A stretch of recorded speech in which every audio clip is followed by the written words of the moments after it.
কিছুদিন আগেই নিজের অবসরের কথা ঘোষণা করেছিলেন ভারতীয় ফুটবল দলের ক্যাপ্টেন সুনীল ছেত্রী।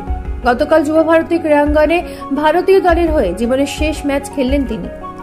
গতকাল যুব ভারতী ক্রীড়াঙ্গনে ভারতীয় ফুটবল দলের আবেগ সুনীল ছেত্রীর জীবনের শেষ ম্যাচ দেখার জন্য ফুটবল প্রেমীদের মধ্যে উচ্ছ্বাস ছিল মাঠ জুড়ে।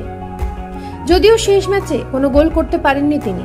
191টি ম্যাচ খেলে 94টি গোলের রেকর্ড রয়েছে তাঁর ঝুলিতে। গতকাল প্রাক বিশ্বকাপ ম্যাচে কুয়েতের বিরুদ্ধে খেলতে নামে ভারত। এই আন্তর্জাতিক ম্যাচে ভারত গোল শূন্য হয়ে ড্র করে ম্যাচটি। চোখের জলে মাঠ ছাড়লেন ভারতীয় ফুটবল দলের ক্যাপ্টেন সুনীল ছেত্রী।